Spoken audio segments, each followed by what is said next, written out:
we do an autopsy, which is right a good to great, Jim Collins, on what goes right and what goes wrong. And it's an autopsy without blame. We're not looking to blame somebody. We're trying to figure out what, if we get a bunch of compliments and appreciation and the guys get tips and we're like, what exactly did you do? What exactly did you say?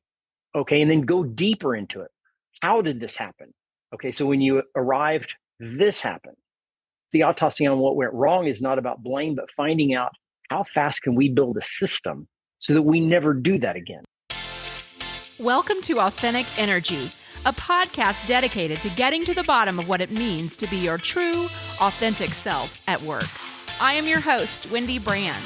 Let's take this learning journey together as I meet with guests weekly. Whether you are a leader or individual contributor, a teacher or a nurse, we'll share conversations and stories that highlight meaningful connections, self-awareness, a sense of belonging, and all the components necessary to create a workplace where you can show up in your authentic energy. Welcome back to Authentic Energy. I am your host, Wendy Brand. For those of you that have been listening, you know that I am just coming back from a week spent working on my business. But this week, I jumped right back in, guiding my clients through their own internal reflection to become the leaders that they envision for themselves and creating cultures where people want to come to work. I love what I do. And when I was considering guests for this podcast, I really was looking for leaders that are building businesses with intention and that might embody some of the Thrive culture principles. So when I was creating my list of ideal guests, I immediately thought of Erik. While he could probably speak to each of the 6 principles of Thrive culture, we spend our time today discussing helpful processes and systems.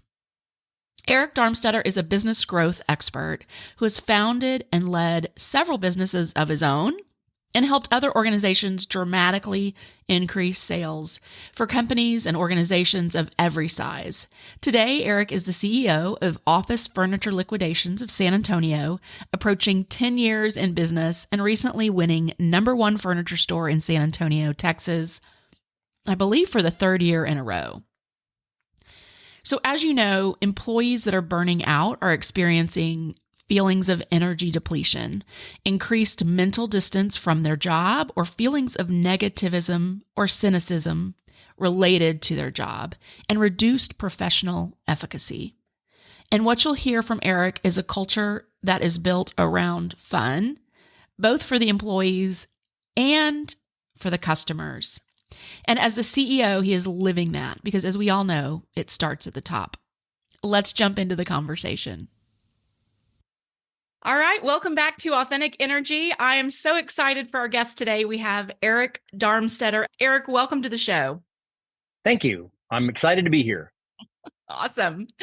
Erik, we go way back. So I happen to know personally just what a great leader you are, the businesses that you've grown. So tell our audience a little bit about you and where you're at today. So I'm an entrepreneur. One of my key points in life at purposes is to inspire other people. And along my path, I've been able to build a lot of different businesses and help build a lot of other people's businesses, as well as modify organizations and help them grow. So not just the business part of it, but nonprofits, et cetera. And so my journey has been in the past, about every 10 years, I build something new. And it's fun. And if I could live another 100 years, I'd do that. I'd continue to do that. I might actually do multiples. I don't know, but it's one of my favorite things is to help build a company or build one. And so at the present time, I am the CEO of Office Furniture Liquidations. I have no plans on having that 10-year thing because that'll be in 6 months. And so we've been in business 9.5 years. We were just voted the best furniture company in San Antonio, Reader's Choice Awards for the Express News 5 years in a row. And so we're the largest in this part of Texas for what we do, new and used, also scratch and dent type furniture that's for offices. And we also dabble in some other home type elements.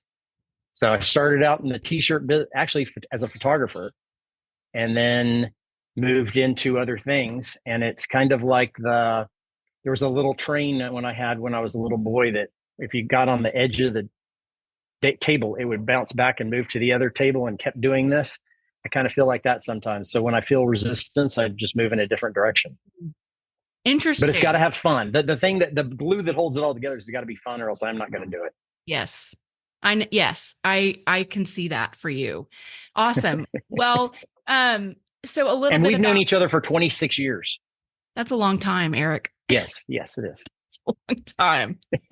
And when I met you, you were running a design company that was very, very successful. And so I know that the organizations that you run, and I can't believe you've had the furniture store now for 10 years. Like that just blows my mind. I can't either. Shows how fast we're getting older. I know. Scary. So, and the listeners know a little bit about why I started the podcast. I had burned out in my corporate career and have come up with a framework that I believe helps organizations build a culture where their employees can thrive and not burn out, And one of the things that I learned along the way is that there's my role as an individual and how I take care of myself to ensure that I don't burn out. And then there's the role of the organization creating an environment that makes it conducive for employees to feel engaged, be excited to come to work. And that the framework, it's called Thrive. And it really, really takes a look at what organizations do that can create an environment where employees can burn out, where there's confusion, there's work overload, there's value mismatch. And so several of the categories that we use when I work with my clients is ensuring they have tribal values, making sure that the values are not just up on the wall, right, but fully integrated, that there are helpful processes and systems in place so that people know roles and responsibilities and how their work relates to other people's work, really what their place is in the business. There's responsive listening strategies. So if you're going to do a culture survey or something, you don't just roll out the survey and then do nothing about it. Employees want to feel like they're heard. There is inspiring inclusivity and belonging, creating that sense of belonging in the organization. There's visible career and development opportunities. And then there's empowering rewards and recognition. And I know one of the areas, and the reason why I thought it would be just great to have you on this episode is because I have seen you build organizations really focused on the processes and the systems that allow you to scale, right? And I think that's a lot of what you've done even when you were doing consulting as well. So tell me a little bit about how processes and systems show up for you when you're building your businesses. So when I was much younger, so let's say when you and I met and then after, and I would hear people talk about systems, in my head, it was a software program or something had to be written. It was very complex. It sounded like $50,000, whatever it was. Yeah. Everything was in my head, $50,000. And for the next 5 years, they're going to build a system so that maybe I can do this better. But the reality of it is, I don't know what happened with aging. So something positive can happen with aging, but you realize, and I guess working with different companies and seeing them overthink things, and that was big. So, I mean, helping Rackspace chat team compete against Google and Amazon and big GoDaddy, that was fascinating. And we killed it. We were able to modify. But what we did, and it goes on to other companies, because you worked at Rackspace. Mm-hmm. There's other companies that I've helped, and realizing that the simplicity of it is what makes all the difference in the world. Because you can write this fancy computer program or whatever else, but if people can't execute it, forget it. And so here's a perfect example. 2012, my dad was diagnosed with dementia. And it was a game changer in my life. But one of the things that I noticed is right prior to that and then after that, he was forgetting. He'd come to my house and he'd leave stuff all over the place. Now my daughter does that. Hopefully she's not watching this. But anyway, she leaves stuff all over the place. And so the key thing, here's what I learned. Put all that stuff together, put the keys on top of that mound. This is so dumb and simple, right? It's just ridiculously simple. And when I did that for my dad, he would remember all of the stuff that he was always going to forget, no matter what he wasn't. And we didn't know where all he had spread out. So it was like a hide and seek every time he would come over, but there was a system. And so I knew the system every time I was around him to put his stuff together, or else he would forget it. And then he'd need it at a terrible time. Yeah. And so keeping things that simple, fifth grade reading level or simpler. Okay. And reminding, so we have 22 people on the team here, and we're making deliveries all over Texas. So we have big giant trucks. They drive all over Texas, and we have, customers in our showroom constantly. There's probably 20 people in here right now. They forget stuff. They forget their purse. They can't find we're calling on the walkie talkies and trying to find somebody's phone, their purse, whatever it may be all the time. And so some of those little simple things that we can do literally right now to make a difference in our lives, to build a tiny system around friction.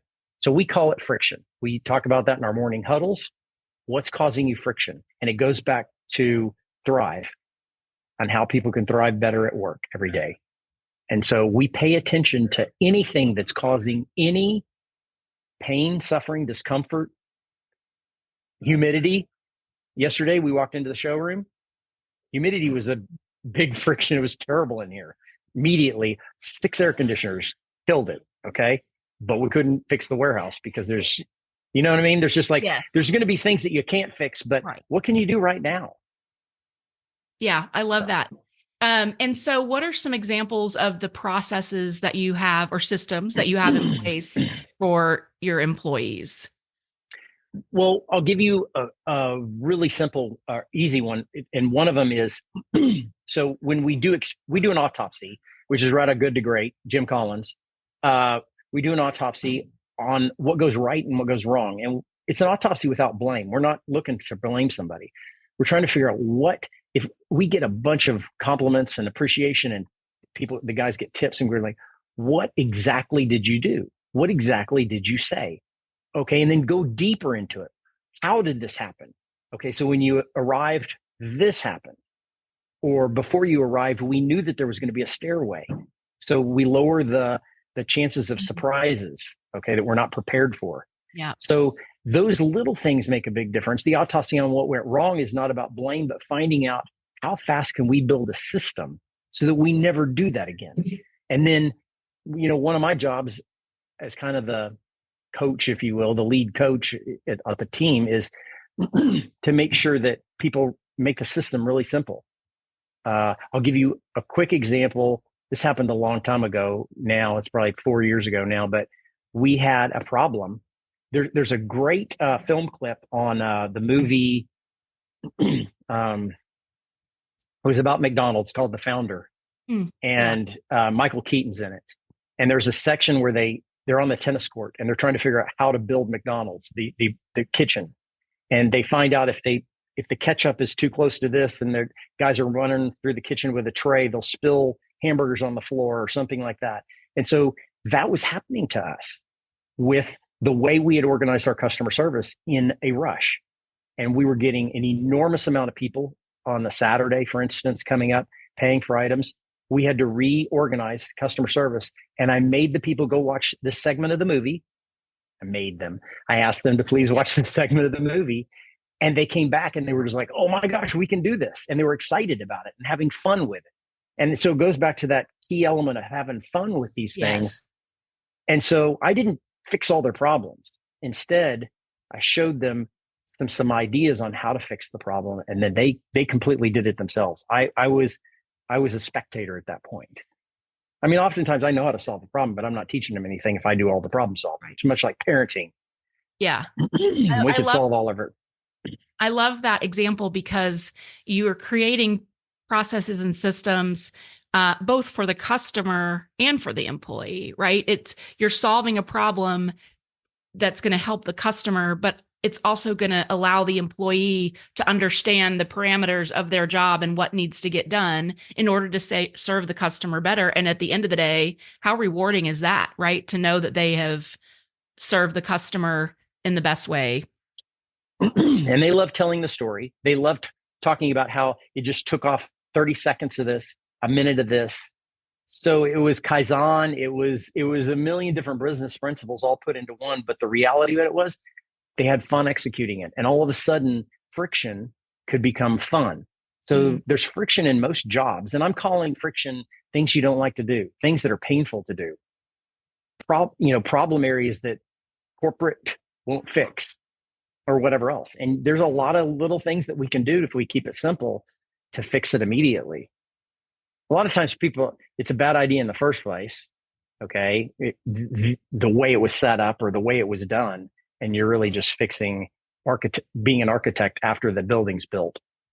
So how often do y'all do an autopsy? Is it just right as problems arise, or? There's probably a mini one every day. Okay. Okay. So at least one. And so I'll give you a quick example. We had a customer walk around our first floor. So I'm going to take you on a quick journey. Yeah. Okay.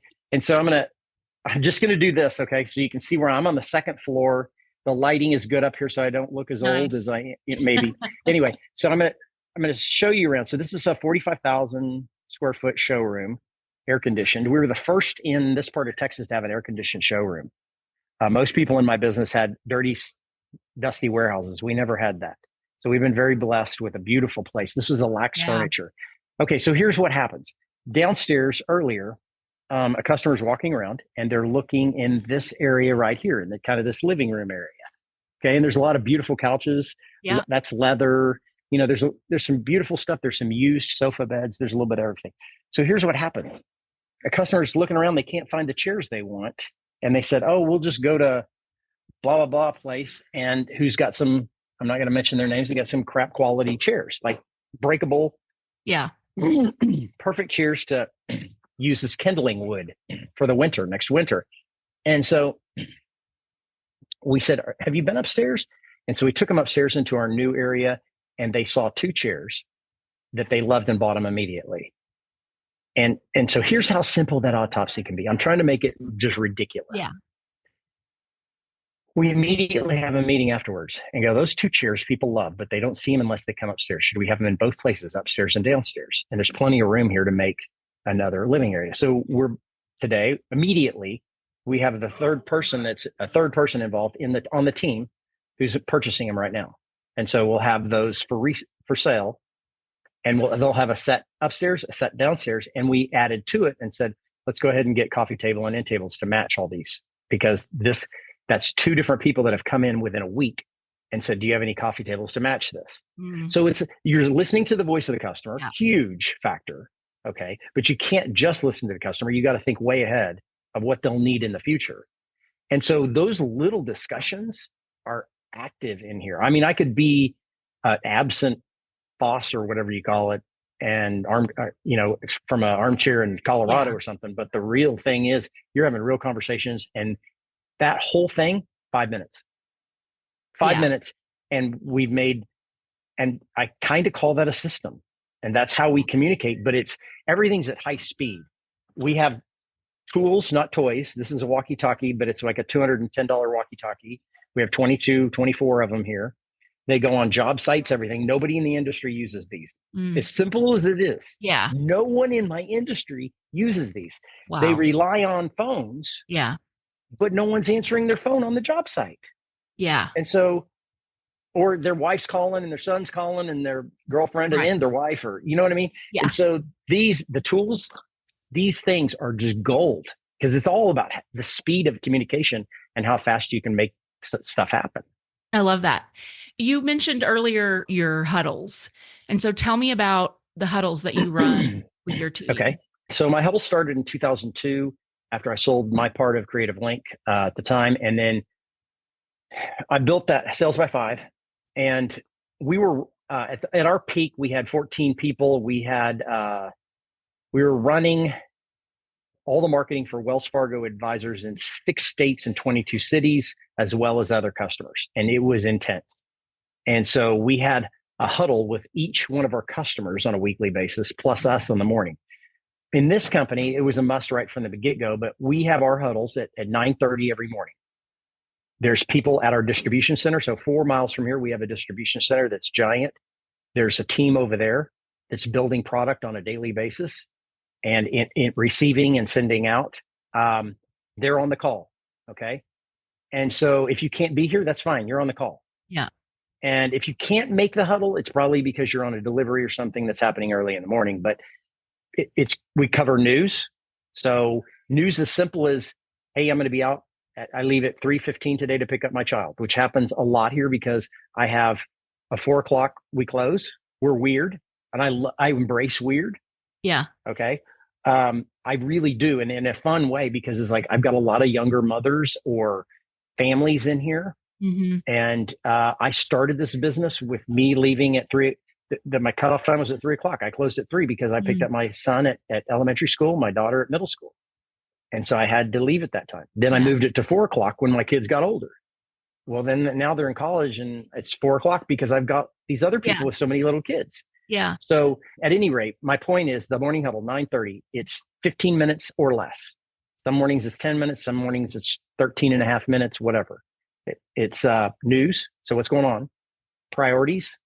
So what are the priorities for today? Well, we have an incoming truck. We're going to need to outfit the showroom. We have an order to process, whatever those type of things are.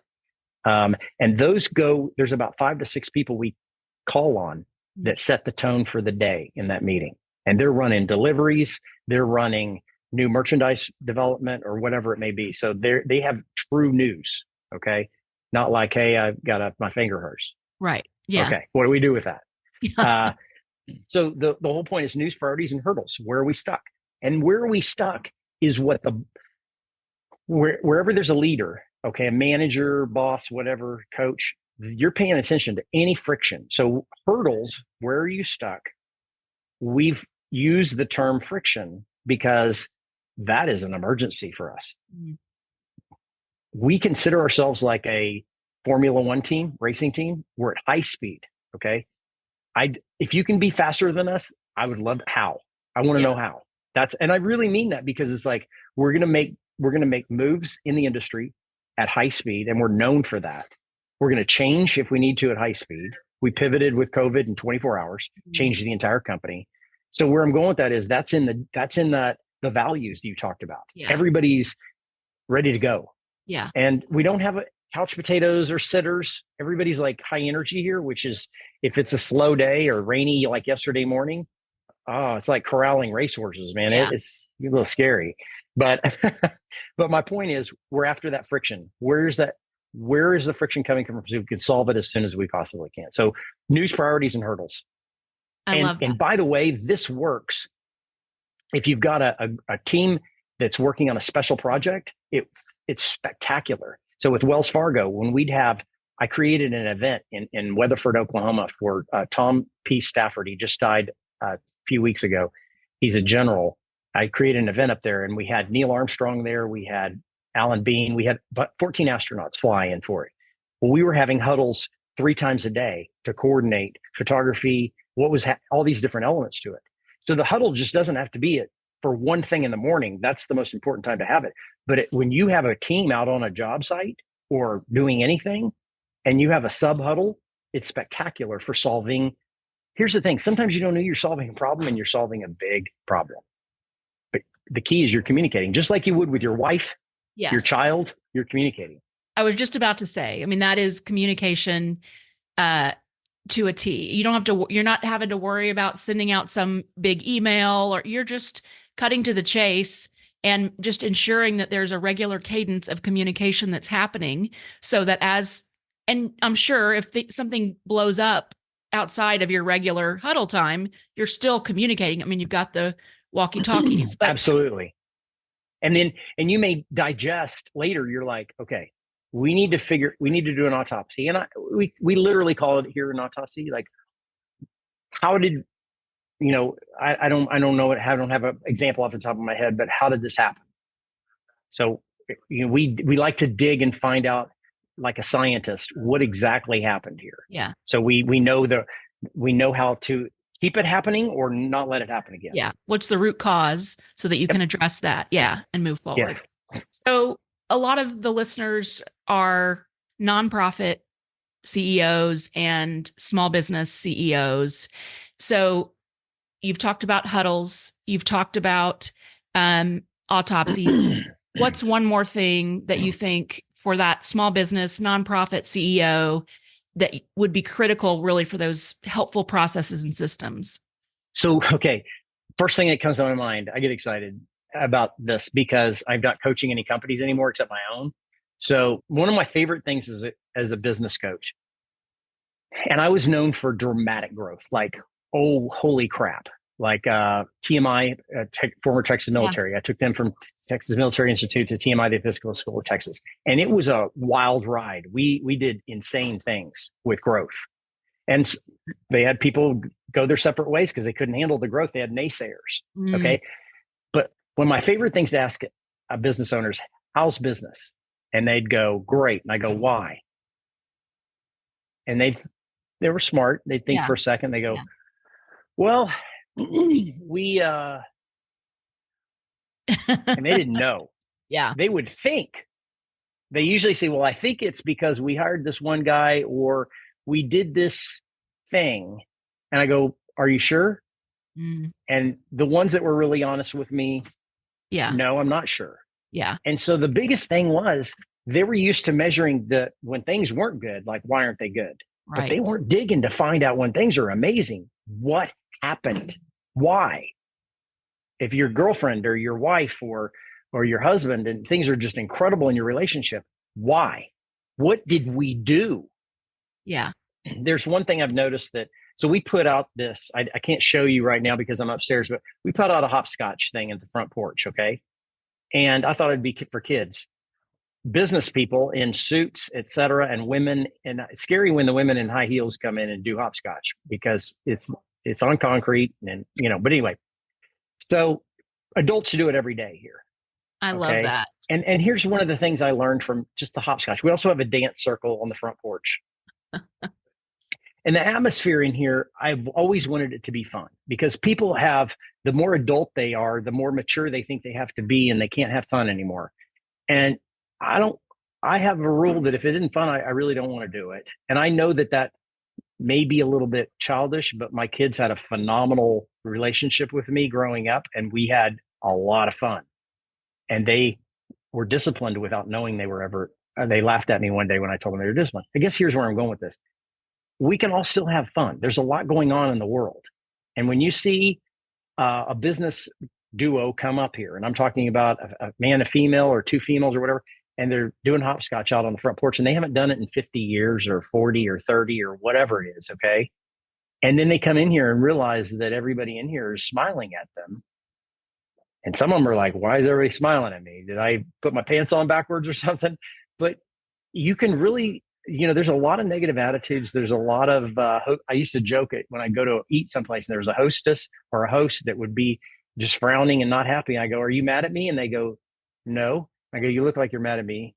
And they, you know what I mean? I just play with them a little bit, but we have fun in here. And I just want to encourage people as you're inspiring, as you're doing things, as you're thriving in life, man, don't forget to have some fun because humor can take a negative situation and make it much better to deal with or positive every day. That is so great. Great advice. And I know that you live that. I've seen you do it in every organization that you've built. So you practice what you preach, and that's great. Thank you. You've got a great team there, and I know the business is thriving. By the way, it's Office Furniture Liquidations. Yes, Office Furniture Liquidations. And we're on Bandera Road. And so we have weird hours, 10 to 4 Monday through Friday and 11 to 3 on Saturdays. A lot of people think, why do you have such weird hours? And I'm like, they work for us really well. So if it works, don't fix it. Yeah. Is there a website they can find you? OfficeFurnitureSA.com, as in San Antonio. Okay. And we'll put all that in the show notes so people can click and find you and come check out some of the furniture. Thank you. And it was wonderful seeing your smiling face. Thanks, Erik. Bye-bye. That's it. I have 6 quick takeaways. Number 1, a way to create a system can be as simple as paying attention to anything that causes pain, discomfort, or friction, and creating a solution for that friction. Number 2, turn friction, things you don't like to do, into fun. Number 3, you can use an autopsy on things that go right and go wrong. Find the root cause and look for ways to either repeat it if it was positive or not repeat it if it was negative. Number 4, listen to the voice of the customer. Number 5, huddles should be 15 minutes or less and cover news, priorities, and hurdles. Use this with your team daily to provide a regular cadence of communication. Number 6, ask yourself, why is your business good? When things are good in your business, find out why so that you can repeat them. That's it. I hope you enjoyed our conversation. You can find Erik and his company at officefurnitureSA.com, and they're a lot of fun to watch on social media. You can find them on Facebook and Instagram also as Office Furniture SA. And if you're in San Antonio, come hopscotch in or experience the dance circle. And if you liked this episode, please leave us a review on Apple Podcasts, Spotify, or wherever you're listening.